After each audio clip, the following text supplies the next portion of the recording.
Koretz. What we will do is, as we wait for the other members, is start off with a few quick items on the Energy and Environment Committee, with the indulgence of Mr. Krikorian.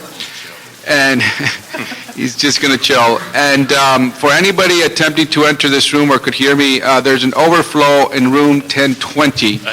This room is to capacity. General Services has advised me that we can no longer take anybody in this room.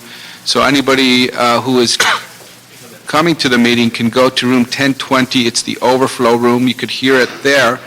And you could always turn in a public speaking card on any of the items to the officer at the door of 1010 where we are, and they will get it to me, and we will call you if you are in 1020. So with that, let's begin the Energy and Environment Committee and the CLA. Can you, well, let's do this. Mr. Koretz, if you are okay with placing item number 2, 3, 4, and 6 on consent? Actually, I had a question on item 2. So keep that on? Okay. Yeah, thank you. So we will have items 3, 4, and 6 on consent. 3, Okay. 4, 6. Okay. Start with number 2 then? With no objection. Okay. Okay. Mr. So- Alarcon is finishing up a meeting. He'll be here soon. Okay. So item number Item number 2, 2, please. Board of Public Works report relative to the Cal Recycle Local Government Waste Tire Amnesty Grant Program.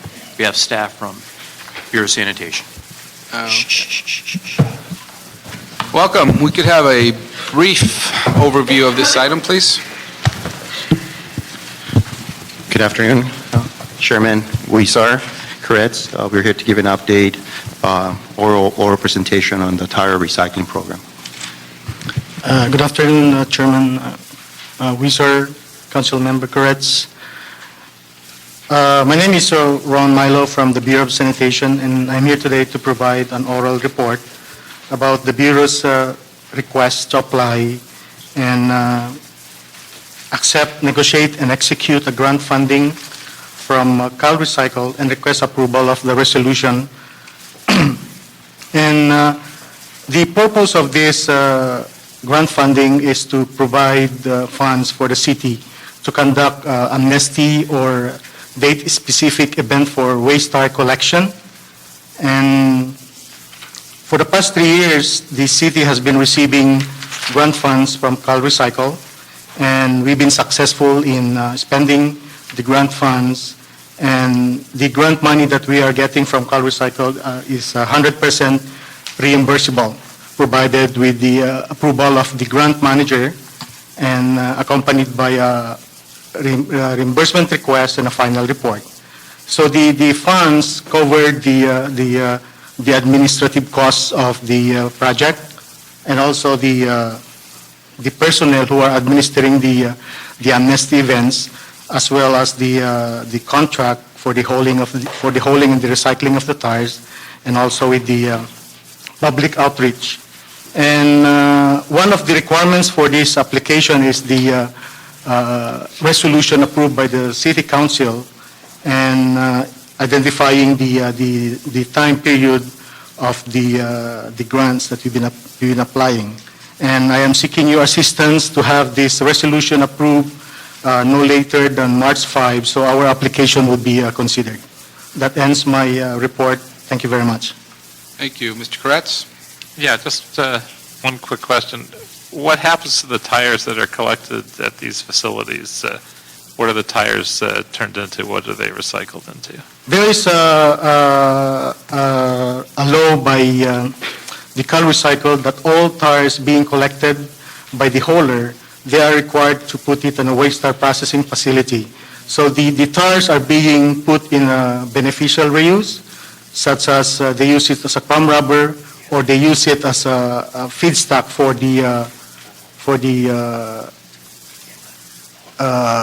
the engineering, civil engineering applications on the asphalt, and as well as for some cushion materials for the playground and the track and fields. Do we use that in our asphalt making process? Yes, sir, we do that.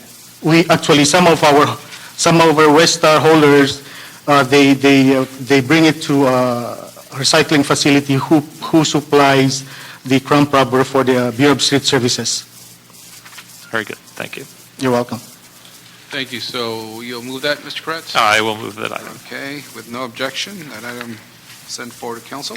Okay. Next item, please. The next item on your list is item number 5, which is CAO Excellent. report relative to Thank proposed you. services contract with Ventrix.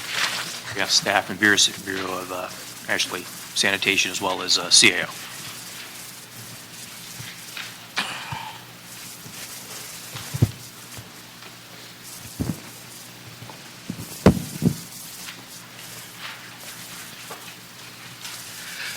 Good afternoon, Councilman. I'm David Harano from the Office of CAO. Before you have a report from our office recommending approval of a Bureau of Sanitation request for a contract with Ventrix Incorporated for the Enterprise Maintenance Planning and Control System.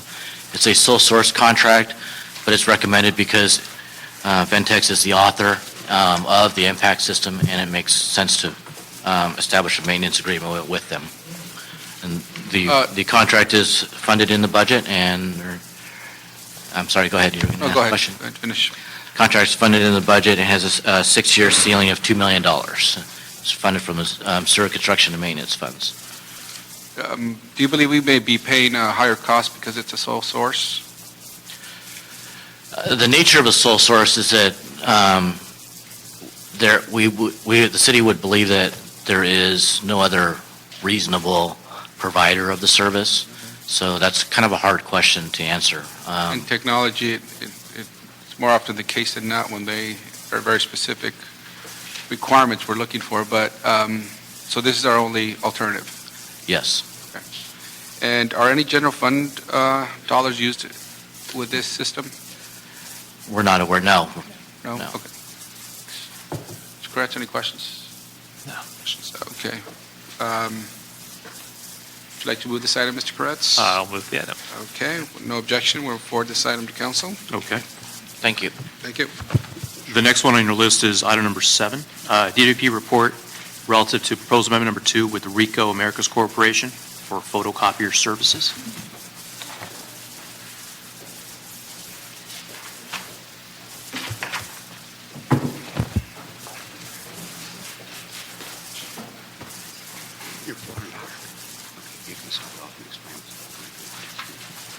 Good afternoon, Councilman. My name is Jesus Reynoso, Jr. I am the Supervisor of Industrial Graphics for the Department of Water and Power, and I administer Contract 949 for RICO photocopiers. Okay, quickly, when will a new RFP for the photocopier services be let out again? Currently, we're finalizing the RFP, and we're shooting for the first part of March to advertise the specifications. Okay. In the past, the committee has expressed concerns about the department's use of this provision, Admin Code Section 10.5, to extend contracts because it commits the department to do the service prior to approval by the committee and the council. So what's the explanation for bringing this at this time? The explanation I can give is a background on what happened with the prior specifications that we advertised. In January of 2012, the department prepared specifications for advertising to replace the contract, which was going to expire in September of 2012. The specifications were advertised in the end of June and opened in mid-July. At that time, we noticed that the 4 respondents to the bid were all taking exceptions to the specifications, and because of the ambiguity of the specifications, the department decided to cancel the specifications and then prepare new ones. But because of that, we had no additional time to prepare anything to replace 949. Great. Well, thank you. As it has been explained to me, this seems like an appropriate use of this admin code, but in the past, as I mentioned this committee, the department was getting very comfortable using this code without having it approved first by the committee and the council, so this seems like a reasonable use of this admin code at this time. But thank you. Mr. Kretz? No questions, move the item. Thank you. We'll move this item with no objection. Thank you. Thank you. The next one, Mr. Chair, on the list, item number 8, DWP report and CAO report relative to proposed amendment number 1 with Wausau Financial Systems relative to the remittance processing system. All right.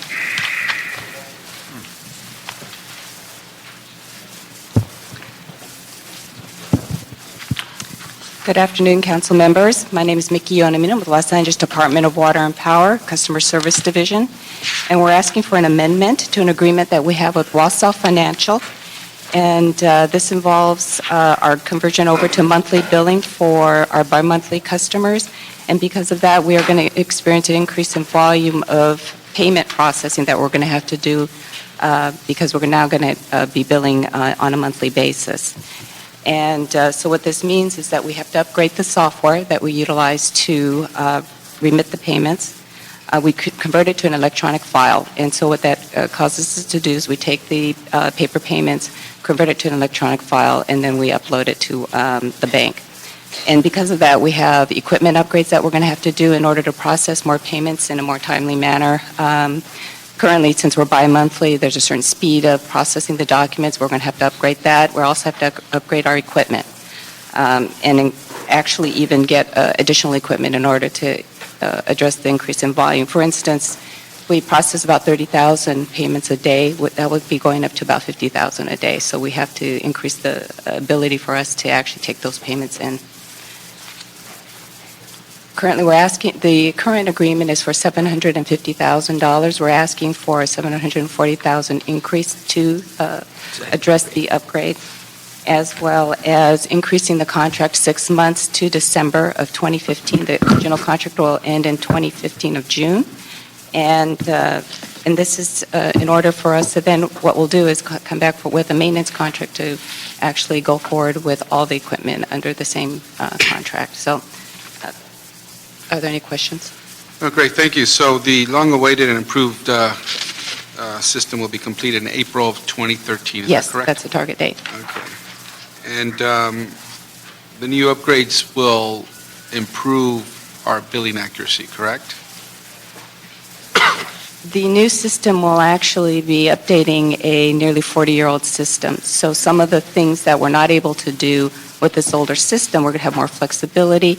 There's going to be much more customer information available, so we'll improve our customer service ability and benefits to our customers. And also, it leads into our ability then to provide monthly billing. Okay. In terms of billing accuracy, it's not addressing the issue that we've heard in the past about some mistakes in billing. Well, there are a number of reasons why bills run into errors. It's not necessarily just because of the billing system. There could be inaccuracies in the meter itself. It could be defects in the meter as well. So, yes, this is going to be a very big improvement for us, and so we're looking forward to it. Any questions, Mr. Koretz? Yes. Why are we moving to a monthly billing system in the first place, other than that we now can because we have a better system? I assume part of it is to reduce the sticker shock of having a larger bi-monthly bill and allowing consumers to budget a little better. Other than that, are there good reasons why we're doing this? Well, the major reason is for customer benefit. Most of the customers are used to a monthly bill in many other areas, and so it'd be very helpful for them to be able to budget on a monthly basis, and to get the utility bill on a monthly basis would be more beneficial for our customers. On the other hand, also because then you get cash flow issues, where if you get more payments in on a consistent basis instead of every 2 months, you get them in on a monthly basis, that also helps us as well. So there are, again, this system is not just for monthly billing, but to improve our customer service capabilities as well. Also, it will also improve our abilities to then speak to our customers more frequently, because instead of getting a bill every 2 months, now they get one every month. We can actually outreach them much more in terms of our communication. So you obviously have more chance to pitch them on recycling and other things, conservation things that we want them to do. Yes. Have we looked at the cost of this? Do we expect it to be more costly, less costly because more people pay their bills? I mean, have we actually done an analysis and figured out whether this would save us money or cost us money? Well, the benefits is that, again, we're going to have an improved cash flow. So that's been balanced off against the fact that we're going to be sending paper bills to to people. There's going to be an increase there, but we're also balancing that with online services, increasing that, the web service, self-service abilities for our customers. So eventually, over time, more people are going to move to more electronic payments as well. So did we ever actually do an analysis and figure out how much more this will, or less, how much this will cost us? We're on number 8 now. In terms of going monthly, in terms of the cost Yeah. of envelopes, yes. So how much more or less will it cost us to do this? Well, in terms of just the postage alone, it's about 4 million? It's about 4 million a year for the postage itself. But again, as we develop efficiencies across the board, we should be offsetting some of that. The payments will come in, the payments will come in sooner. Did we ever do any outreach anywhere to determine whether ratepayers would prefer the convenience of a monthly bill or whether they would prefer not paying $4 million a year? Yes, we do a number of customer satisfaction surveys on an annual basis or biannual, or every 2 years, and that's one of the things that customers have always come back to us with, is they would prefer to have a monthly bill. So people have been asking for this for a long time. I'm sorry. People have clearly been asking for this Yes, change for a long time. And now we're in the position where we'll be able to do it. Yes. Very good, thank you. Thank you. With no objection, we'll send this item forward. Sure. Thank you. So that, thank you very much. That leads us back to item number 1 on the joint agenda between the Energy and Environment Committee and the Ad hoc on Waste Reduction and Recycling Committee. We've now been joined by the Chair of the Ad hoc Committee, Richard Alarcon. And so can we read into the record item Sure. number 1, please? Item number 1, Bureau of Sanitation report relative to preliminary implementation plan for the exclusive commercial multifamily solid waste franchise hauling system. We have a report from Bureau of Sanitation. Great, thank you. And so with that, we'll get a presentation from the Bureau right now, but before that, I want to just open it up and say that we have been in this process for a very long time, and today it is simply a hearing on the item to get an update on the implementation process, as we promised when we approved the exclusive system in council. And again, we are now discussing how to implement the policy, not whether we should implement the policy. The council has already provided direction on that matter. And we're pleased that the Sanitation Bureau has done a good job to get us as much information as we can to this point. The ERR the process will soon begin. But because there are still a number of areas under development by Sanitation, we will continue the item to March 20th. March 20th will be our next hearing on the item. Again, today was simply an opportunity for us to get an update on some of the items of the implementation, not all of them. So with that, I'll turn it over to the Chair of the Ad hoc Committee, Mr. Alarcon, to see if he wants to add anything, or any other of the committee members, and then we'll turn it over to the Bureau. Mr. Alarcon? No, actually, you covered it very well. The only concern I have is that there are many areas that are either not complete or that have not been touched at all, particularly some difficult challenges that we're going to have moving forward. For example, hospital special services, studio special services, those, I'm concerned that we have no information on those and about a dozen other items. So I'm hoping that we can maintain the enthusiasm for this project, that we entered into this commitment so that we can get this done as quickly as possible and transition and get the information to the community as quickly as possible so that they can understand this process. Thank you. Any other comments by the committee members? No? Okay, so we could ask the Bureau to please come up and give a presentation on where you stand in terms of the implementation, coming up with a policy on the implementation. After the Bureau provides their presentation, we will go to public comment. Welcome.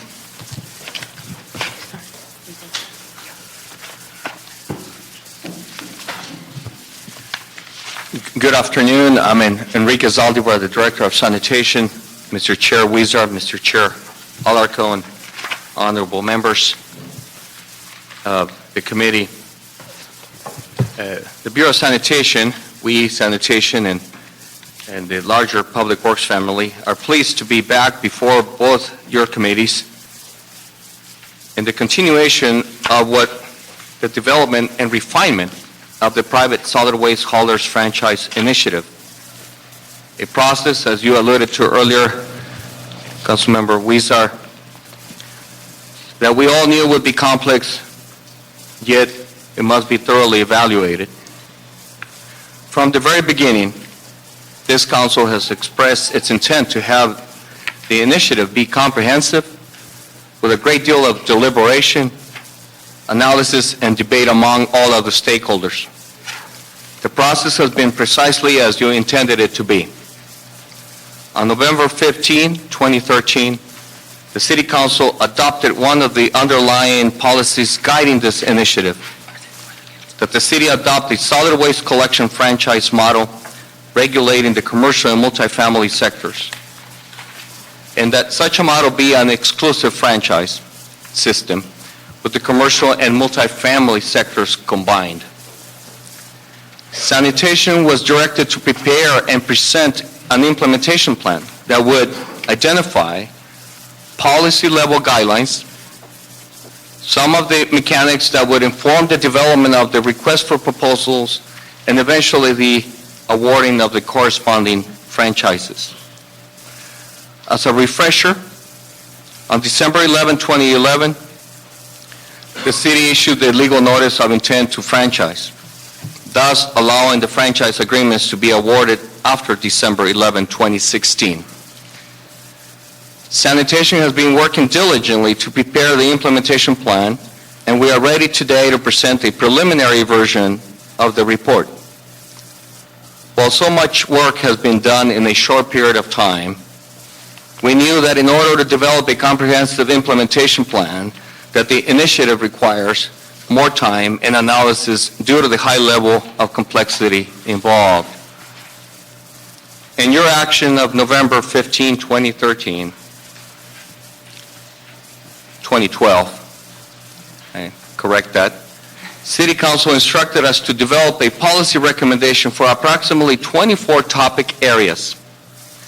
In today's report, roughly half of the topic areas have a draft recommendation of sorts. The other half are still under development, so noted by Chair Alarcon, and that the development will be presented in the next version of the implementation plan. For today's purposes, we would like to go over some of the topic areas for which we have formulated a recommendation. I would like to thank the staff from Sanitation, staff from the consultant team of CH2M Hill and Parsons, your council deputy staff, the Board of Public Works commissioners, the mayor's office staff, the CAO, the CLA, the city attorney's office, and many of the stakeholders who have given so much of their time and energy to this process. Of course, you yourselves. With your permission, we would like to go over the various topic areas in a brief PowerPoint, but before that, I'd like to thank personally Commissioner President Capri Maddox from the Board of Public Works, who would also like to address you with an overview set of remarks. Thank you, Enrique. Most of all, I just wanted to say we really appreciate your leadership. Good afternoon, members of the Joint Council Committee. My name is Capri Maddox. I'm President of the Board of Public Works, and we're grateful that we have an opportunity here to update you and have an initial conversation on where we're going with the implementation plan. As you know, staff is going to be moving forward at some point related to the recommendations for the mayor and city council to move forward on a couple of our goals, actually a few of our goals, zero waste goals, our waste diversion objectives set by the mayor, the health and safety of workers, which is very important, the environmental and efficiency, the clean fuel vehicles, as well as having a clear, consistent rate plan for the constituents. I think the other two items is to make sure we have long-term competition and, the staffing goals are also met. The other thing that I think is really important is to appreciate, I believe, Councilman Alarcon mentioned that we do have some key stakeholders, such as the hospitals, as well as the studios, and even the small and large haulers that do have some concerns as it relates to the implementation process. And I am pleased to know that with a number of key players here, we have opportunities for people to work together on the implementation aspect of it and working together in a collaborative format. And I think that everyone needs a voice at the table. And on that, just to kind of finish up, I really wanted to thank our staff directly. I know that they were thanking everyone else, but as far as our sanitation team, of course, with our leadership from Enrique, we really appreciate you. Dan Myers, Karen Coca, Alex Halu, and I'd also like to acknowledge our two commissioners, and Steve Nutter, as well as Commissioner Mendoza, that are also present to help us. And I think we're going to move forward into a PowerPoint presentation from Karen Coca. Karen? Thank you. Good afternoon. Karen Coca with the Bureau of Sanitation. Just to try to simplify things for everybody, we put together a very brief PowerPoint presentation that goes through the major points in the report, the draft report as it stands. So, go to the next one. I believe that the introductions have already been done, so we can move on. So, what I'd like to do is go through the preliminary report, the findings, the proposed goals, which are key to developing this system, and then to request that you provide us with feedback and direction on the plan elements, and especially those which we have not yet finalized the discussion, so that we can prepare the final implementation plan to bring back in March. Where we are now, as you know, the city has a very good diversion rate, 72%, but there's still 3 million tons of waste still being disposed. We have a free market collection system right now for the commercial and multifamily sectors, and between 500 and 750 permitted haulers at any time during the year. Of those, approximately 45 serve commercial accounts on a regular basis. We estimate there's about 75,000 commercial accounts throughout the city, so that's the scope and the scale of what we're looking at here. From testimony that we received and through our own findings, we laid out some of the reasons that we're moving to the exclusive commercial franchise system. We have a limited ability to impose regulatory requirements, limited ability to measure recycling performance. Our system is unregulated at this time. Customers, as you've heard in many testimony, pay different rates, and depending on their circumstances for the same exact service. There's still an enormous amount of commercial and multifamily food waste, paper products, and other materials that can be recycled that are not being recycled right now. And we do not have the ability to mitigate and bring down our greenhouse gas emissions from this sector at this point. So we wanted to propose a set of program goals for the exclusive franchise system. These are again developed through the testimony, the hearings, and our own findings. One of the proposed goals is to meet our zero waste goal of 90% diversion by 2025. And I believe that with the implementation of this franchise system, that we'll be able to get very close to that number, meet and exceed California environmental laws, improve health and safety for solid waste workers, improve efficiency of the system by minimizing collection routes, and we intend to make that a clear part of our direction forward. Improve air quality and reduce greenhouse gas emissions by requiring low-emission, late-model clean fuel vehicles. Meet customer needs with uniform rates and cutting-edge programs. Everybody will have access to recycling programs and more. To foster long-term competition, to make sure that as this process goes forward, that we don't lose the competitive process, because we need to make sure that everybody sharpens their pencils when this RFP comes out, and that they try as hard as they can to provide the most services for the lowest price. And then a stable service fee, so that businesses can predict over the course of the 10 years that we're proposing for the exclusive franchise what the rates are going to be, and they can plan for that. So we have several items. Under zero waste, we're suggesting that at a minimum that blue bin recycling that is similar to that which we have now in our single-family and multifamily sectors and at LAUSD schools be provided at all commercial and multifamily establishments in the city. I think it's important to note that this would make our outreach and education much simpler. Everybody's recycling the same materials no matter where you are in the city. To have a phased-in organics diversion program. Food waste is one of the largest areas that we have to tackle, and unfortunately there aren't enough facilities to do that right now, but we can certainly do that over time. Disposal reduction targets, that's again to help us meet our diversion goals. Providing tailored waste assessments, visiting the customer site, making sure they have the maximum amount of diversion, and following our SWRP guiding principles in implementing programs.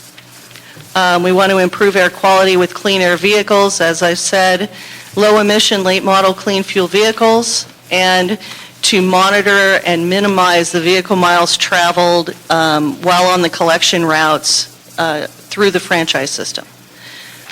We want to improve the conditions for solid waste workers. We're suggesting a city certification process for the facilities that the waste and the other materials are going to. And since we're suggesting as a subcontractor to the prime, who would be the hauler, they would have to be in compliance with all the city requirements, including living wage ordinance. Meeting customer service needs, that was an issue that was brought up over and over, and we think is critical to the success of this program. Again, rate structure is known, and they can plan for it. The service offerings across the city are consistent, the same price, and the base price includes recycling programs. It won't be an additional cost. I think we should be as proactive as possible with real-time interface. You should be able to contact and let them know about problems immediately and have them addressed. They should, at a minimum, have online customer service and billing.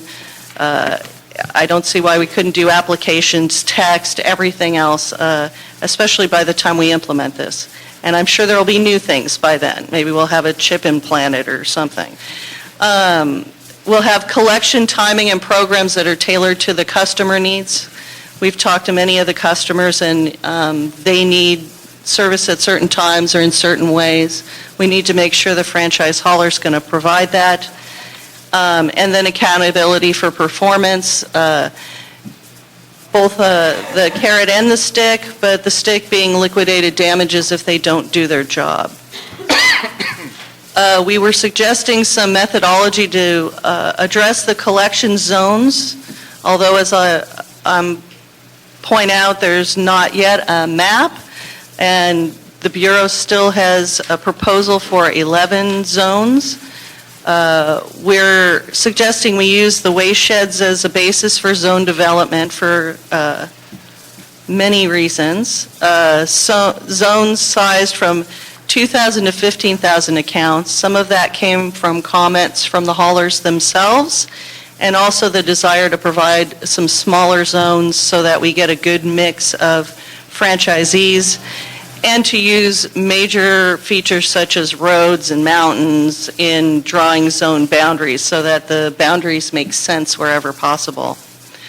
To ensure long-term competition, again, we were talking about having smaller zones, and the idea that was, that we provided in the report was that we use our Central Los Angeles transfer station, CLARTS, as the focal point for some small zones so that the haulers that were concerned about using their competitors' facilities and being priced out would have a unifying factor in their proposals, and that way it would give them an edge.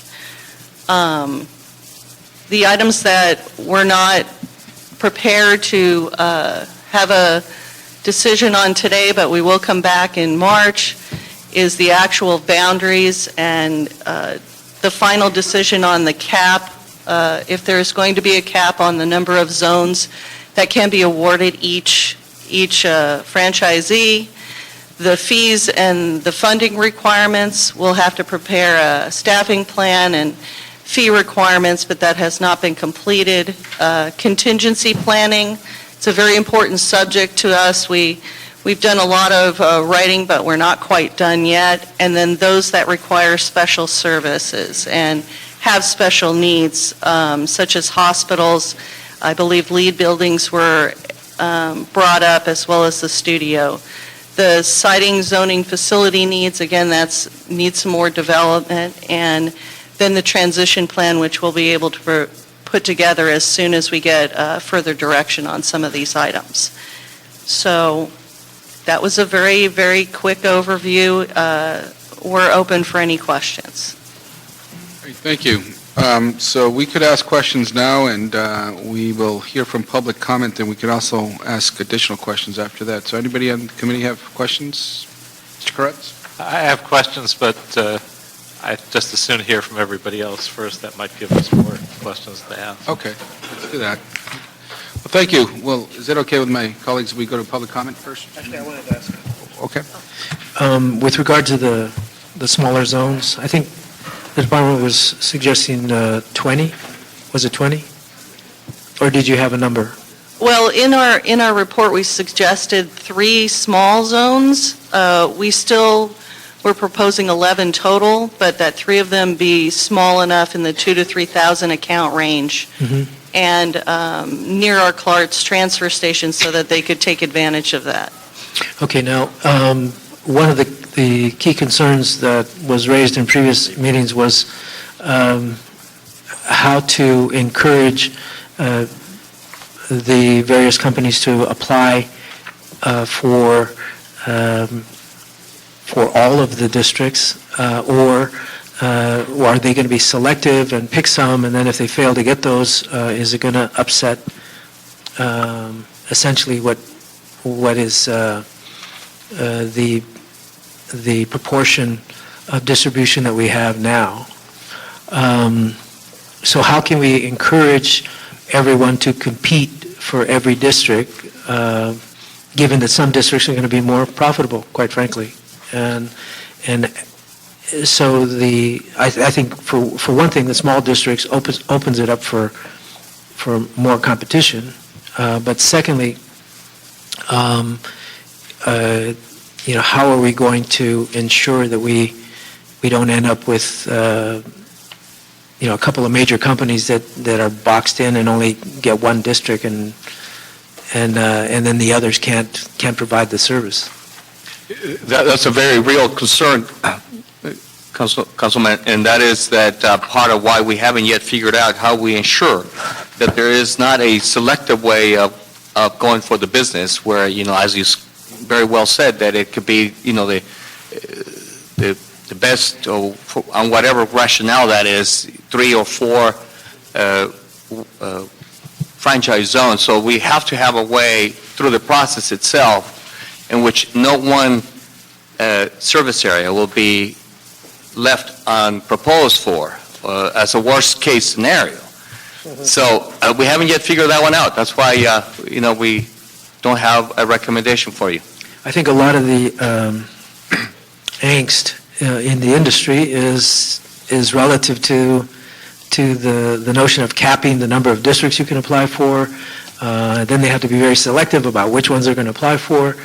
and also how to ensure that we keep that interest. So One of the things we that haven't addressed the issue of how of the capping the number that a company can propose. We haven't yet, but one of the things that will help us, and we have it for your consideration today, and that is a value of normalizing the pricing among all of the customers. And, that is that from a customer point of view, there will be one single rate paid for the same level of service. And, there's a mechanic by which we can accomplish that.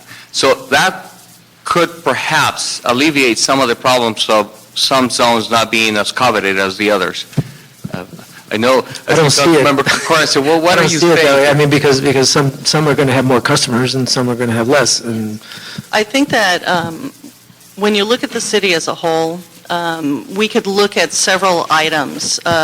There's a notion of bundling, where we bundle when we award. Remember, they can propose on all the zones. It's the award that we're looking at, a potential cap. And we can look at the notion of bundling to make sure that it's fair for the haulers as well. Because if there are some much larger zones with lots of accounts, but they're far from facilities, we may need to bundle that with a zone that is nearer to facilities. So there is that notion of being able to do that through the RFP process. yeah, and I recognize the difficulty of that. I haven't been able to figure it out in my own mind, but I do think that once we answer that question, that it's going to provide tremendous amount of relief to some of the concerns that the industry has. And Councilman, I'd just like to add that I believe that one of the questions you're asking is if we have an area like maybe a Pico Union where it's a very dense area, or near the downtown area of our city where we have a great deal of density, we may have more accounts there, but it might be a smaller franchise area as it may relate to a map. Is that what you're asking? That's part of the question. The greater question is how can we encourage companies to compete for as many districts as we believe would be in their interest, so that we can be a little more selective in the bundling process, if you will, and other options that we may come up with. But the size of the district is probably in and of itself not the most important thing. Okay. It's how we spread this. And the problem that I believe industry folks are concerned with is there may be districts that they don't even want to compete for. Exactly. And that's a problem for us more than it is for them. Right. Because we don't want to have any area of our city unmanaged as it relates to this item. So thank you so much for that. I would, if I could just add, I think that there is a broad I'm consensus. sorry, for the record, if you could also I'm just sorry. identify yourself, so there might be people listening in another room. I apologize. Steve Nutter, the Board of Public Works. There is, I think, an appreciation that there's a balance that has to be struck between not limiting the opportunities for companies to compete, but also making sure that we have enough haulers that are participating so that there's real competition going on an ongoing basis. And I don't mean just the small versus the large, even among the large firms. Because, the franchise system is a very, very intense competition. It's not like the kind of competition we see out there on a daily basis today. It's more data-driven. And as we collect more data, as we will over the next period of time, and even between now and March, we're going to be in a better position to come up with some answers to the kinds of questions that you're asking. We'll leave that for further processing, but another area of concern I have is related to the certification of outside landfills and recipients of waste. Have we moved that discussion along in terms of defining a certification process to ensure that the waste haulers aren't just benefiting from outside locations that are are not consistent with our environmental standards in Los Angeles. But we could certify them if they do maintain our standards and allow us to inspect on a timely basis. So how are we proceeding with that? Well, the franchise agreements are voluntarily entered into by the prime, who would be the franchisee. Since we're contemplating having the facilities be subcontractors, we certainly can let them know what our requirements are for their subcontractors under this. No, this but I agreement. didn't see anything, and I noticed the NRDC also had the same concern that we haven't really defined that certification process. And I think that would also help us ensure that our environmental standards are met. And then also, we cannot have companies lowballing their bid because they're relying on outside, uncertified recipients of our waste that are cutting corners and lowering their costs. So we want to ensure the integrity of our environmental program. So I think to the extent that we can define that quickly, I think it helps, again, the industry know what the competition is going to be faced with. Thank you. Mr. Krikourian? Thank you, Mr. Weezer. This is just a discussion at this point, since there's so many areas that we haven't even begun to get to a point of reporting on, and since this is a very complex piece of machinery, changes in any one piece of it affect all the others. So all of my comments and questions here are going to be very preliminary, because until we see the whole package, we can't really intelligently, I think, comment on and provide tremendous guidance on those that are being reported upon now. We have to see in my view, have to see the whole thing as it fits together. But I've got a couple of initial thoughts here, and one is just to follow up on Mr. Alarcon's point about the caps. I'm afraid I set off, unintentionally, I set off some angst about when I discussed these caps the last time we met. And the idea, my concern was really to avoid monopolization, essentially, to avoid excess market power by one, or maybe more than one, but by one dominant player in the city, which would then leave us even more vulnerable to issues of, work stoppage, failures of the business, any number of other things that if you have one hauler dominating the entire city, you're a lot more vulnerable. So we had talked about the concept of caps on the number of franchise areas, but I think the real essence of what our collective concern was some limitation on market share.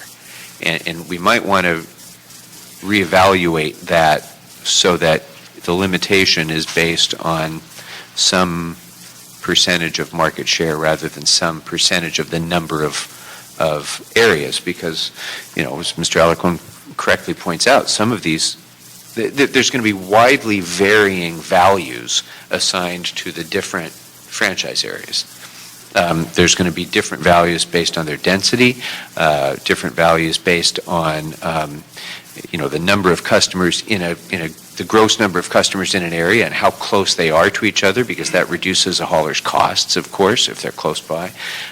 Where that is in relation to the sorting facilities and that extra cost. So the economics of this are going to vary dramatically from franchise area to franchise area. So I think that a market share approach would be more appropriate. But another consideration, I actually hadn't thought of this until Mr. Alarcon was just speaking, was sort of analogous to the taxi example. There are areas of town that we need to ensure are covered through our regulatory process through this, that may not be seen as being the most lucrative for the provider of services. And maybe one thing we can at least consider is the idea that if some hauler wants to bid on a prime area, they must also submit a bid on another area.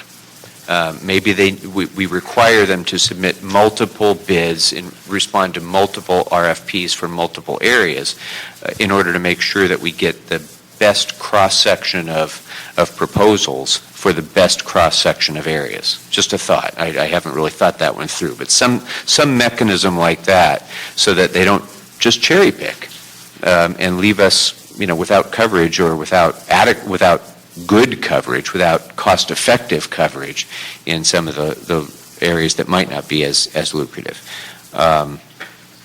Two, on the issue of customer fees, and if I understood you, Mr. Saldivar, you were talking about developing a uniform customer fee schedule for the city, and how we arrive at that, especially given the widely varying economics of the different franchise areas, is a big question.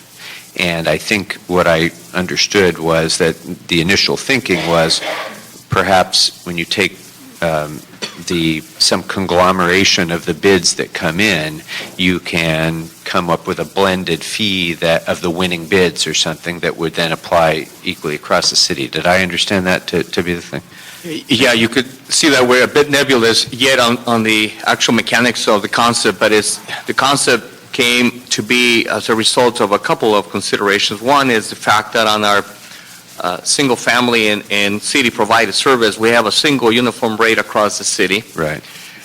There's the expectation that a utility service generally should be the same rate for all of the customers within the service area. That's true of water, that's true of our sewer program, that's true of power. We also learned that some cities, like Seattle, used an approach that we're now pursuing here, that there's a normalization process by which the proposals will be different, but we go through a negotiation round in which we figure out a way to normalize those so that the customer and the fee that is charged to the customer ends up being uniform across the city. So it's a negotiation.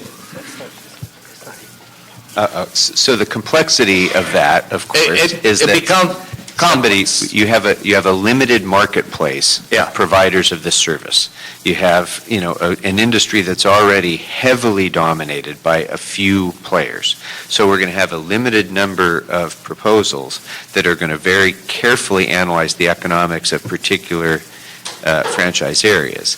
And they're going to come up with their pricing schedule based on the economics of those proposals. And so if we're left with having to negotiate some sort of equality across the city, I'm afraid we'll have bidders who will drop out and say, thanks, but I'm only interested if it's at a higher rate.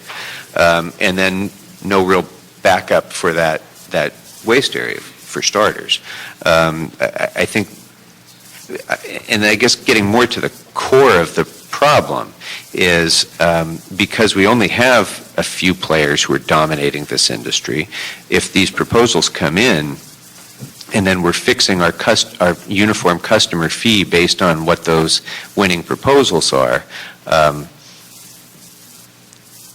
we're not necessarily guaranteeing that this new program is not going to be wildly more expensive for customers than the current status quo. And I think one approach might be, one valuable part of this customer pricing analysis might be basing it on the current customer prices as well, figuring out some formula that takes into account what business and multifamily housing, multifamily buildings now are now paying across the city, and then extrapolating from that what an appropriate customer fee would be under an exclusive franchise agreement, or some combination of that. But I think that component has to be in there so that, we at least know what's the margin. What's the margin of extra cost that our businesses and residents are going to be expected to pay for these benefits that we hope that the franchise agreement ends up providing? I want to mention the power rate isn't the same for every unit. It's different. Per kilowatt? You don't pay the same unit rate? No, you don't. You pay. It varies by peak versus non-peak, but I think if... They adjust it depending on your usage. The same would apply here. If you have somebody that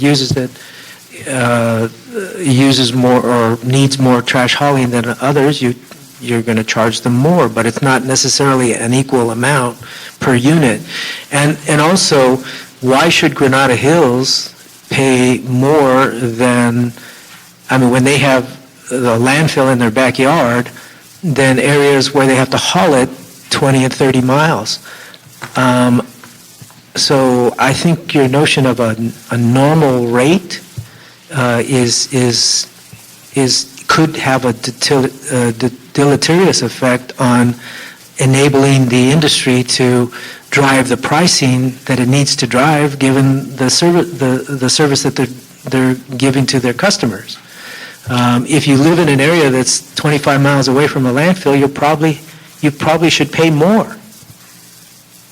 So in some respects, our constituents would end up subsidizing the rest of the city. Exactly. Because we have, See, that's you know. what I'm saying. We're presenting it as what we thought would be an important value to consider as a guideline. We believe the normalization is important, but I don't think that's normal. I don't think that's normal. If I were, my father was in the upholstery business. But when he had to drive to Bel Air to deliver furniture, he would charge more than if he had to drive to Sun Valley. I think that's normal practice. So if that's the kind of normalization you're talking about, I'm open ears. But if you're talking about equal pricing, you're losing me. Because my district has 35 landfills in it.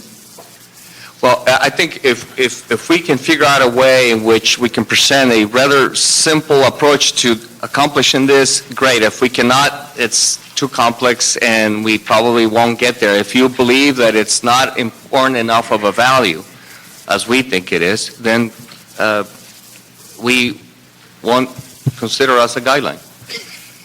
But it adds complexity. It does add complexity, but we thought we had a benchmark on utility rates being, on our single family, we charge the same no matter whether you're in Granada Hills or in the harbor, though it costs us a lot more down in the harbor. So, And Maybe we should work on those. And with and by the way, with utilities too, there is variation. For example, we have our hot zones, which get better rates than those that are not, that don't have as much demand. So anyway, I think your feedback is very important. We brought it as an important consideration, and that's why it's a preliminary report. That's why we engage in the Well, discussion. I guess to say this differently, to say it simply is... I got 3 minutes, and I've got 3 other points to cover. Okay, I just want to say, we don't want to handcuff the industry from submitting applications if they don't feel an area is going to be competitive because they're stuck to a particular price, they may not bid. Okay, so some really quick points. I'll just get the bullet points out, and then I got to go. But one, the small enterprise zones, of course, very important to me to make sure that we have competitive ability of smaller haulers to be able to participate in this. So thank you for including that in this and the discussion about that. One concern that I have is we need to have some mechanism in place to ensure those are genuinely served by genuine small haulers, and that we don't have a situation where the biggest guys in the country form paper small haulers to be able to compete in that and put the real family-owned businesses out of business by undercutting them. So that's really important. And we've seen that in other areas of policy where we're trying to serve some social need and it just ends up becoming a phony thing. So I want to make sure that we don't have the market-dominant players all of a sudden creating small haulers to be able to dominate those marketplaces as well. As with at least investor-owned utilities, we may want to consider, since we're granting lucrative franchises here, the concept of a public benefits surcharge for things like graffiti removal on bins and things like that. Other public benefits that may be able to be served that are related to the service that's being provided by this. And then finally, this is probably the last thing we'll want to talk about when we're done with everything else, but I do think that there needs to be a very clear assessment mechanism. We've laid out some very important goals for this policy, And I think at some point, we need to be able to have a very honest assessment of whether or not this policy is meeting its goals with data, and be able to, change course if need be, if we find out that this policy is not meeting its goals. So those are my points, and I apologize, Mr. Chairman and Mr. Chairman, but I have another appointment I've got to get to, so thank you very much. Thank you, Mr. Krikorian. Mr. Koretz? Yeah, well, I guess since everyone else is asking their questions, I'll ask mine too. First of all, a couple follow-ups on things that were already discussed. I also have concerns about the small haulers, and as I've said from the beginning, I really want all the small haulers to be able to participate as long as they're willing to make the changes that we've asked for of everybody in wages and worker safety and everything else. So I want this process to be one where if there's someone that's operating in the city of Los Angeles and they have 10 trucks or 15 trucks and a relatively modest number of customers, I don't want to just say, okay, they're out of business, they can't compete. Or we only have 3 zones for them, so if they're not one of the 3 that get picked, they're out. I think this should be a process where everyone that is willing to meet some pretty stringent requirements, and not everybody will, I don't want to see them put out of business. So let's see if we can find a way to do that. And I couldn't tell from the discussion whether we actually are bundling this in such a way that we can guarantee that, but that's something that I'm looking for. Also, in trying to equalize the value of the zones so that one company doesn't wind up with a zone that's not profitable and one does, I'm just wondering whether we have too few zones, and whether if we broke up some of those into more zones, we'd be able, if a company had the ability to service one of the zones that we're envisioning, and they'd either be stuck with a not so profitable one or they'd be in a profitable one. Instead, if we had more zones, we could give them one of each, as was discussed by Mr. Krikorian. I think that would be difficult if we only had 8 large zones. It would be very hard to equalize that among the players. So just another thought. I actually like the idea better of having everyone pay roughly the same cost. And I'm assuming that most, if not all, of the landfills are in the North Valley, but let's just say that theoretically. I don't think that my constituents in Encino, who are much closer, should necessarily pay a lot less than constituents in San Pedro just because of where they've chosen to live. So I would like to actually see that more equalized and simplified, and I think that's actually one of the benefits of the program as it's proposed. Also on the certification program, I want to be clear that we're certifying all the right things. Worker safety, obviously, I think we're clear that we want to certify that.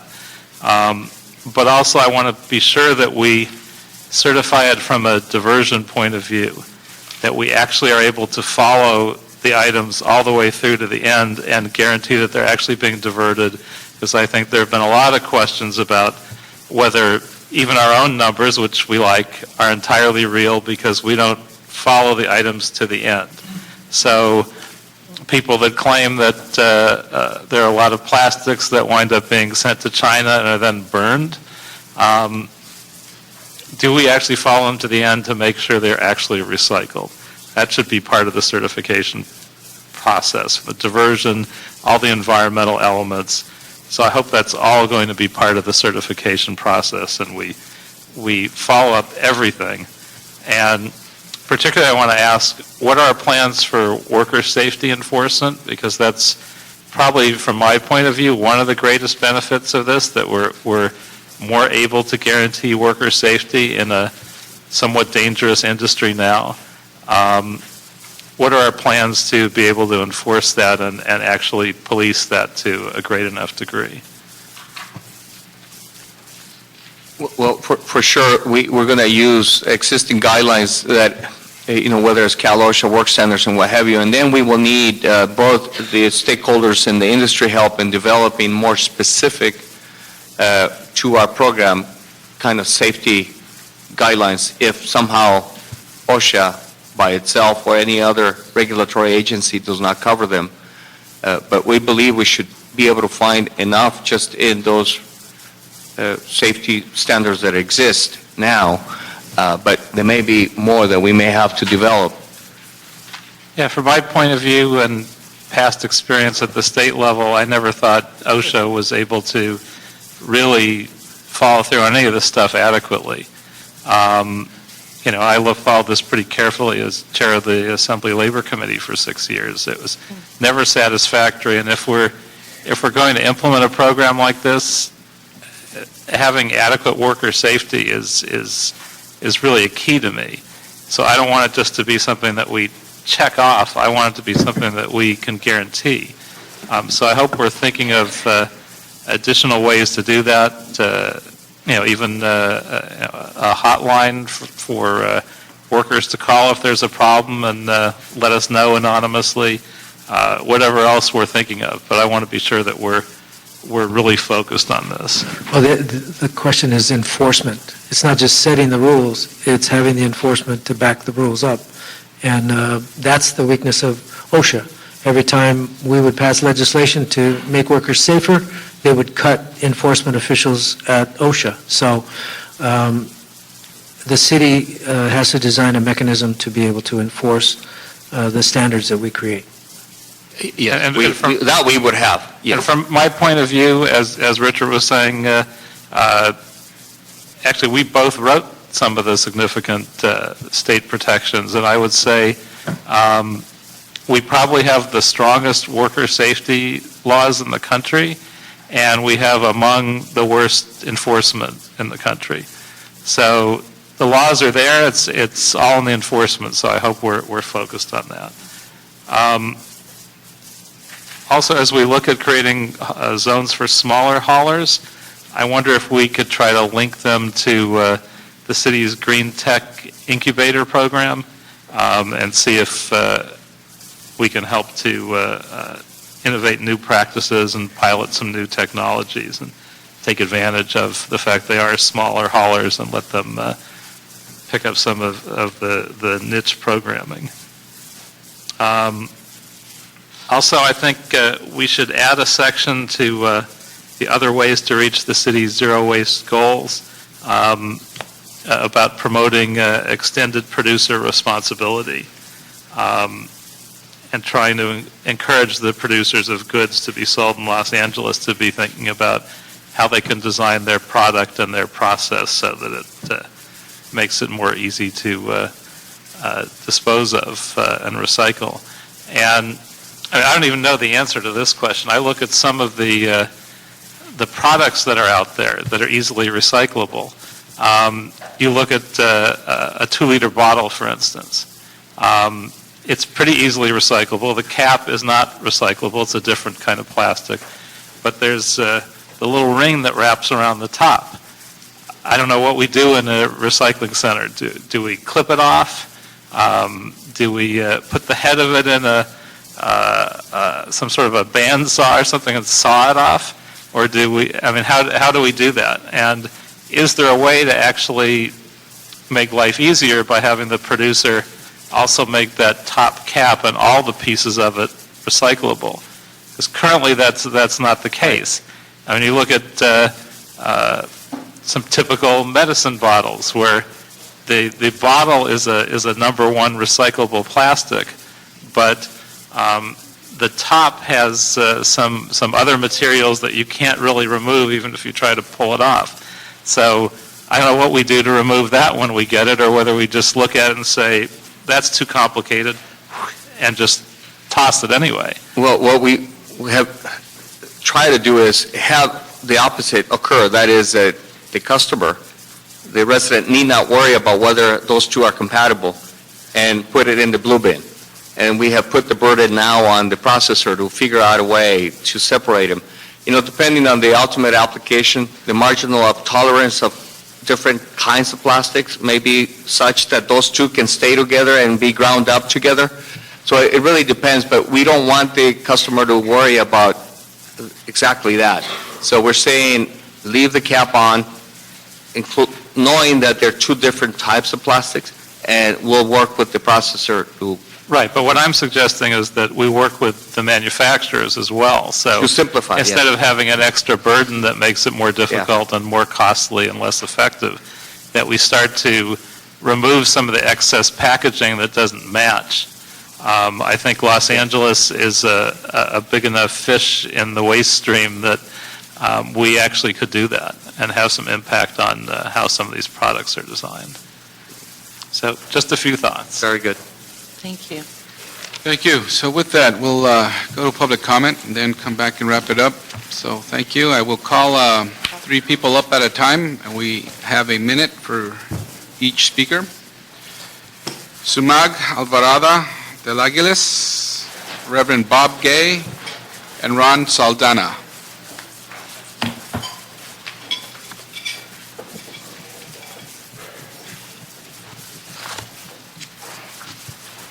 Welcome.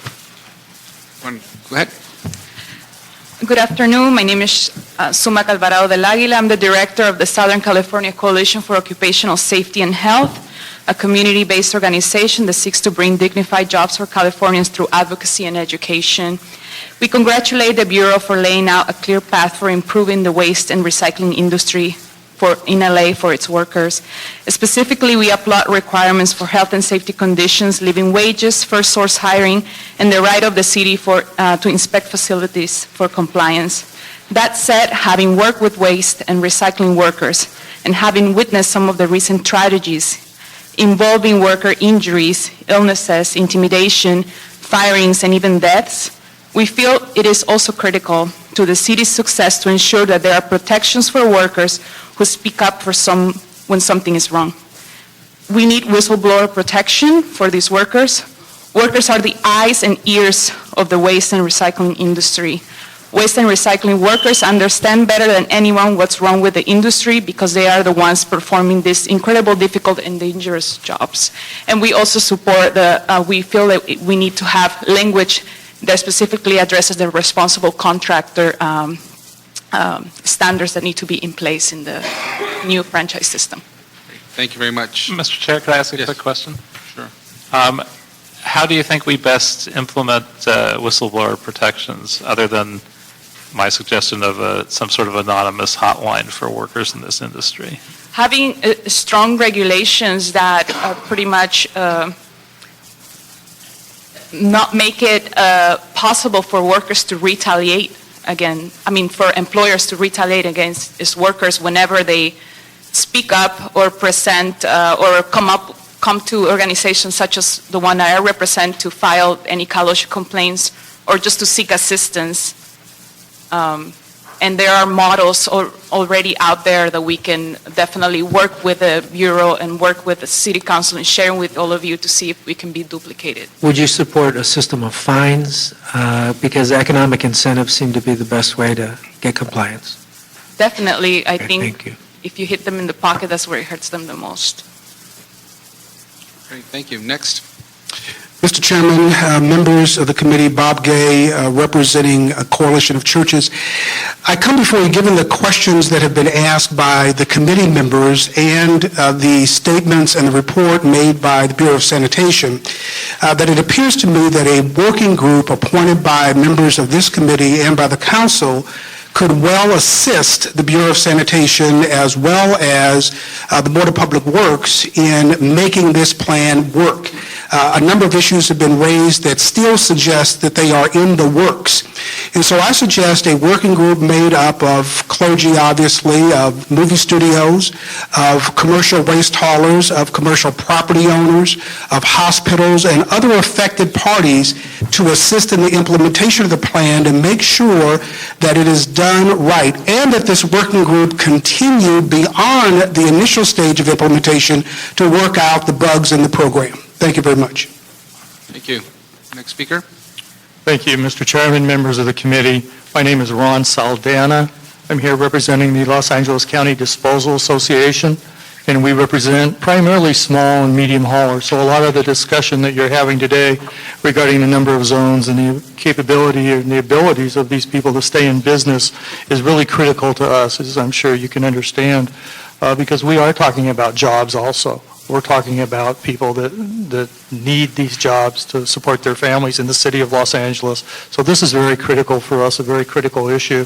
We've had an opportunity to look through the report, and I just wanted to say very briefly that we will be submitting comments and future comments, and we thank you for the opportunity to participate in the process. We think there's a lot of expertise at the industry level, and we want an opportunity to be able to offer that expertise and to reach our goals, because the challenges are great. And we all want to be a team player here, and we want to be able to get to zero waste. So thank you. Could I ask the association a question? Would,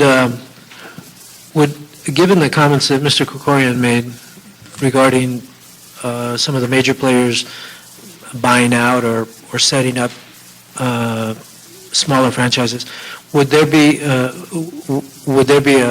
number of years that the association would be satisfied with, that would be the minimum experience requirement for them to be considered a subcontractor? I think there should be, Councilman. I can't give you a number at this point. I'd need to take that back to my membership. However, I know there was a reference in the implementation plan concerning that when you do you make your criteria and you start awarding points based upon that criteria. If somebody is already a hauler and has served in this city, their customers, for a number of years, then at that point in time, maybe they could get extra consideration in that. And so there's ways to do that. Okay, so if staff could make a note of that. And also, the composition of the management team, including the boards of directors, should be considered. If there's a dramatic change, then obviously there's probably something funny going on. Thank you. Thank you. Thank you. Next three speakers, Chip Clements, Sarah Walsh, Leslie Van Curren.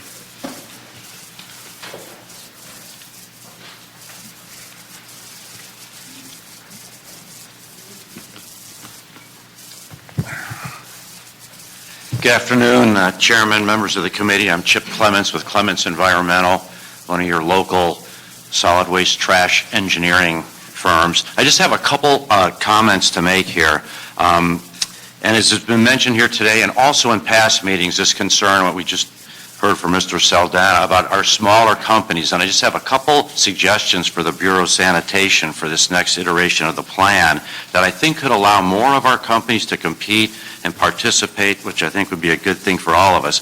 And that has to do with the city's business inclusion plan. It's mentioned in the draft, suggested that perhaps 15% of the larger contracts that were let would require sub-consultants or subcontractors to cover 15% of that contract. And I think the clarification that would really help is if that was actual collection route contribution. So it's not subsidiary services like fueling or providing bins, but if it's actual collection, that would really go a long way, I think, to helping our smaller companies out. Thanks. Thank you. Next speaker. Good afternoon, Sarah Walsh from the MPAA. As members of the committee are no doubt aware, MPAA and our member companies continue to believe that our studio's exemplary environmental and waste diversion accomplishments, coupled with our unique operational requirements, merit special consideration from the city. As you know, our studios have unusual contract specifications with their haulers, including provisions on mandatory diversion rates, security, timeliness, and flexibility, just to name a few. We are continuing to work with the Board of Public Works and the Bureau of Sanitation to find a solution that will meet both the needs of the studios and the city, and we're optimistic that we can reach that goal. I thank you for your consideration and ask for your support in ensuring that the very specific needs of the studios are addressed in this proposal. Thank you. Great. Thank you. Good afternoon. I'm Leslie Van Kuren Campbell, founder and principal of Sustain LA. We lead food establishments in the city of Los Angeles on their path toward economic and environmental sustainability. We are thrilled to see the Bureau of Sanitation's commitment to developing a model food and organics diversion program with their commitment to preserving the current participation of restaurants and then phasing in more ambitious goals and requirements. This plan is not without its challenges, however, and we urge this joint committee and the Bureau to remain steadfast in the face of pushback against phase-in organic standards. This discard stream is obviously not going away, and as the Bureau notes, we can't reach zero waste without addressing it ambitiously and aggressively. Additionally, we want to address one more point, public education. While the Bureau speaks to programming, we would request even stronger requirements on this front. Specifically, we suggest requiring all bids to include a comprehensive public education program for the entire course of the contract, including education to remedy noncompliance of source separation standards in businesses and apartment buildings. We are very proud of the steps the City and the Bureau is taking towards realizing a zero-waste future. Thank you very much. Next three speakers, Adrian Martinez, Candace Kim, and Matthew Ko-Dungeon.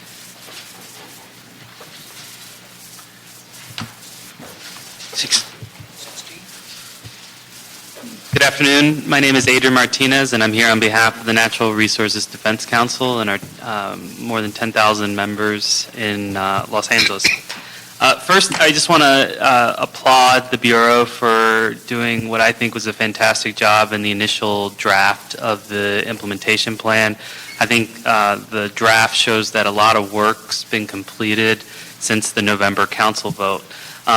NRDC and several groups submitted some letters with some recommendations on how to improve the environmental performance standards in the program. Today, I just want to address a couple quick issues. One is diversion standards. I think it's really important that these requirements be explicitly laid out on the franchise level, and that haulers who get franchises are clear on what their diversion goals are and what the penalties are for not meeting those. The other thing is I want to point out that the rates discussion in section 3.33 can be used to help spur diversion. So I think that was a really innovative piece, and we were glad to see that in there. Thank you. Thank you. Good afternoon. My name is Candace Kim, and I'm here on behalf of the Coalition for Clean Air.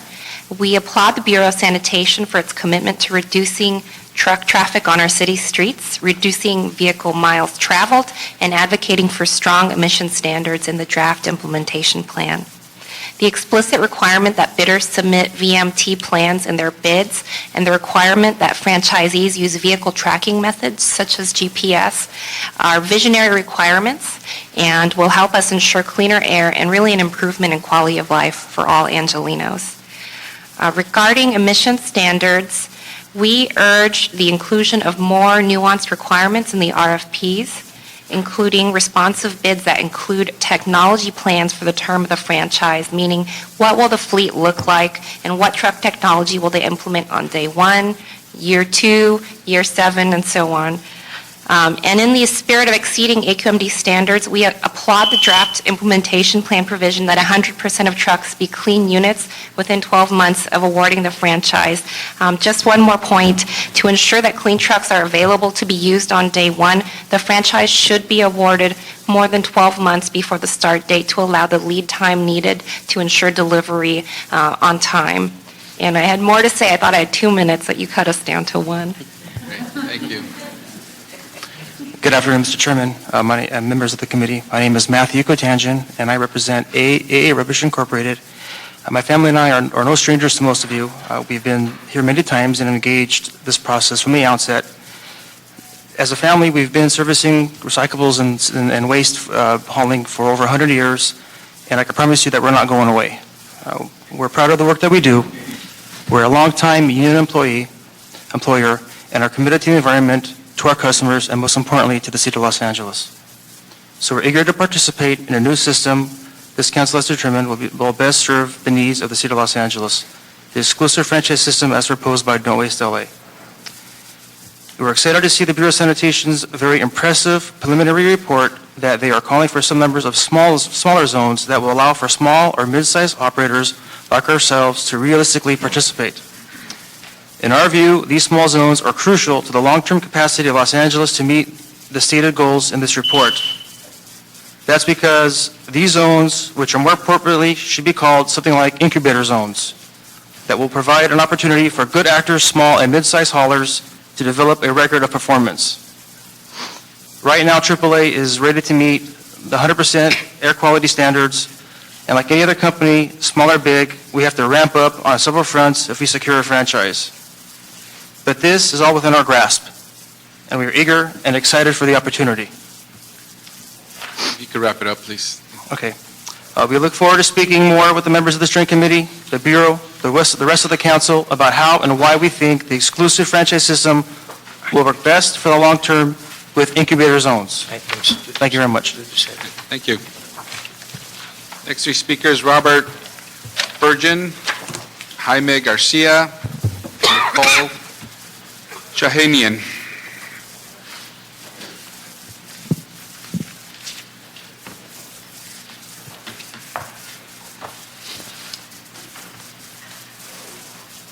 Welcome. Thank you. Chairman Weezar, Chairman Alacon, members of the committee, I'm Bob Spurgeon. Today I'm here on behalf of Healthcare Without Harm. Gary Cohen, the founder, sent each of you a letter last week. I'd like to, with my 1 minute, just read a brief portion of that letter and then leave a copy for the record if I might. Healthcare Without Harm is a broad international coalition of labor unions, including SEIU and AFL-CIO, environmental organizations such as Environmental Defense and NRDC, hospitals and healthcare systems, including the California Hospital Association and Kaiser Permanente. Together with our partners, Healthcare Without Harm shares a vision of a healthcare sector that promotes the health of both people and the environment. We are working to implement ecologically sound and healthy alternatives to the healthcare practices that pollute the environment and contribute to disease. That is why, while we fully support the city's goals to increase diversion and reduce pollution, we are opposed to including hospitals in the franchise program, as it would have a detrimental impact on those worthy objectives. Sincerely, Gary Cohen, founder. And if I can leave a copy for the record. Sure, we would have one of the clerk or somebody go get those. Thank you. Next. Good afternoon, Mr. Chairman. My name is Jaime Garcia with the Hospital Association of Southern California. And I want to thank you for your time today, and I also want to express appreciation to the Bureau of Sanitation for today's brief presentation and the opportunity we've had to dialogue with them on our concerns regarding the franchise waste shed and the impact it would have for hospitals. You know, we continue to have some concerns, and I look forward, as the Bureau works on developing the section that relates to hospitals, of being an active participant with them in developing that whole section and involving the hospitals directly in those discussions. You know, as you know, we have some continuing ongoing concerns relative to the impact that this would have, not only in the public health risk that, the low threshold that we have, but the tolerance we have for that because of the exposure, but as well as the barrier that this ordinance proposes for hospitals as the attempt to implement the Affordable Care Act, that, as many of you know, it goes into effect January 1st of next year. Thank you very much. Thank you. Next. Good afternoon, Nicole Shahanian with the Hollywood Chamber of Commerce. On behalf of the Hollywood Chamber and its over 800 members, we're here to express our strong concerns with the city's implementation of the exclusive franchise system that will take away a business's ability to select its own waste hauling service and raise rates significantly for businesses across LA, while ultimately eliminating precious local jobs by forcing more than 100 small waste haulers out of LA completely. The franchise of the city's waste hauling services will have wide impacts throughout Hollywood and all of LA. As you move forward with this process, we ask that you take extreme precautions to protect LA businesses from shouldering the burden of the significant rate increases that are likely to arise from implementation. The Chamber continues to believe that quality of service is directly related to competition. With competition among vendors removed from the proposed exclusive system, the Chamber asks that the Council do all it can to ensure that adequate procedures are in place to address problems that will arise between waste service providers and the businesses that they will be serving. We also want to call special attention to both the hospitals and the studios and make sure that you guys are still continuing to meet their needs. Thank you. Does the Hollywood Chamber feel the same way about residential collection? We're a business organization, so we're primarily concerned that... So you're opposed to our existing residential collection system? We don't have an opinion on that. We're looking towards the business. I'd like to know where they live and if they appreciate the fact that we have an award-winning collection service We're not over opposed to the the environmental last 50 goals. years. We just are we think that the non-exclusive franchise would have been a better alternative for the city and will ensure more competition that would ultimately decrease the prices for our customers. Oh, we disagree. Thank you. Thank you. Beverly Kenworthy, Ann Williams, and Philip Gotanjian.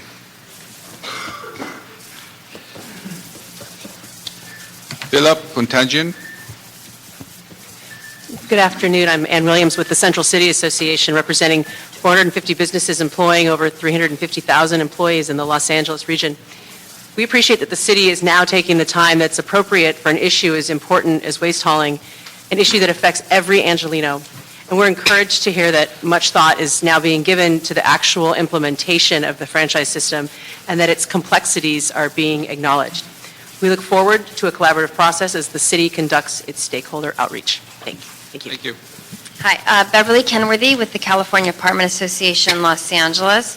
We want to make sure, moving forward, that we have some time to speak with the Bureau to talk about what we believe are some outstanding issues with multifamily.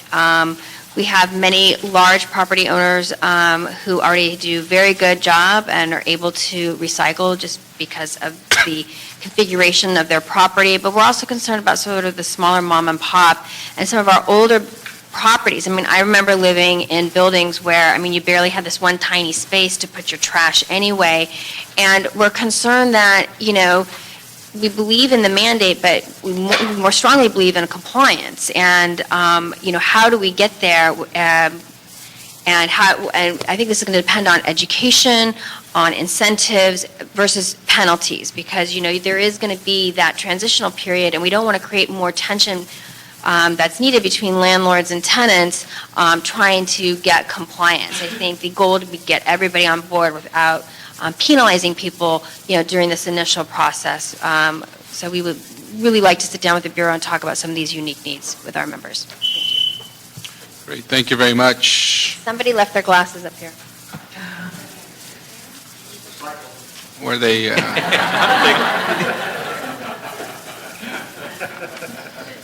Philip Contagion, are you still here? No? Okay, so that is our public hearing portion. Any other questions or comments? Mr. Koretz? Just a couple. I don't know if it was made clear, but obviously any subcontractors need to be held to the same environmental and worker safety standards. So if that wasn't clear in the process, I think it should be. The one comment that was made about clarifying what we do with the 15% that deals with you know, smaller haulers on a possible subcontracting basis, that be applied to the collection routes. I had made that assumption, but if that isn't clear, we should make it clear that that's what we're talking about and not having those small companies do the fueling or other unrelated tasks. One idea with studios, I don't know where we are on deciding whether to exempt them or not, but one idea would also be to try to put them in quadrants to the extent we can where perhaps their existing hauler already exists. So I know there are certain movie studios that are very wedded to their haulers, and they have haulers that are very likely to wind up with a quadrant. So to the extent possible, we could match those rather than having to exempt the studios. Also, let's see. Actually, I think that's all I really need to follow up on. Great, thank you. Yes? Thank you, Councilman. For the Board of Public Works, we just really wanted to be certain that You we have state your name, please, for the record. And Capri Maddox, President of the Board of Public Works. I think that it's really important for us to let everyone here know that we have a notice of preparation for the EIR franchise system, and it's beginning, this is the beginning of our analysis, and we do have a posting on the website. We have meetings that are upcoming, and those meetings will be posted, and I just thought it was important while we have so many stakeholders in the room to be certain to let them know that they can go to www.lacity.org/SAN, S-A-N, to get additional information. Yeah, and we have a 30-day comment period, and I'd like to thank Commissioner Mendoza for reminding us to make certain that we let folks know about this. Okay, so there's a 30-day comment period on the notice of preparation? Yes. Okay. Thank you very much. Actually, should I? Anything else, Mr. Alarcon? Ms.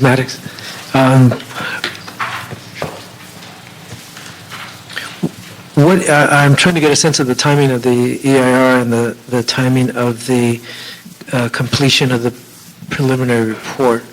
There are many areas that have not been touched on, and they could dramatically impact the EIR. So I want to make sure that, are we going to get all this information before the EIR starts, or how is that going to work?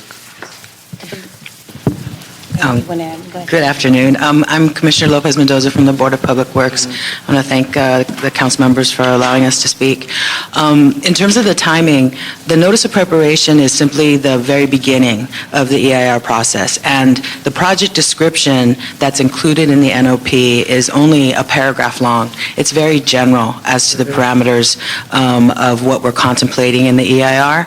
So there is no real conflict between putting the project description out to the public for their public comments, and yet still allowing the staff to move forward with the development of the further details as we've articulated in our preliminary report. So again, the NOP is just a very general document. It's one paragraph. We will allow for all kinds of public comment, both in terms of community meetings and otherwise, but there's no conflict between that short paragraph description and us further refining the details of the proposal. So how long is the particularly the sections that are listed here that are not addressed at all, when will we be getting information on those sections? And I'm asking staff or the commission. Well, as the Chairman Huizar mentioned, we hope to return on March 20th with a fully fleshed out implementation report that will address the issues that were not fully addressed today. And I should mention, staff has actually done work on all of those items. They simply were not ripe for discussion today. So it's not that those issues have not been addressed, studied, analyzed. We're working with CH2M Hill to take advantage of their expertise as it relates to franchise systems in other parts of the country. It simply wasn't ready for prime time, so to speak. So we're working on those actively, staff is working on those actively, and our goal is in a month to have a full, not so preliminary implementation plan for your review and comment. Okay, thank you.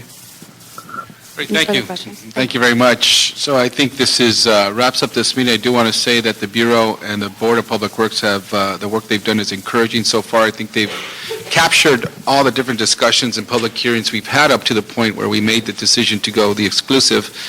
I look forward to the March 20th meeting where we will come up with the additional information and analysis, and this was simply an opportunity for people to give a quick glimpse at what is coming, but I think we're making great progress. Anything else before we? I just want to also commend the public commenters, because your participation is critical to this process, and your continued advocacy for whatever your particular interests are actually will help us craft hopefully the best franchise program that we can. So thank you for participating. It's critical, and we hope you can continue to participate for the next 5 years. Thank you.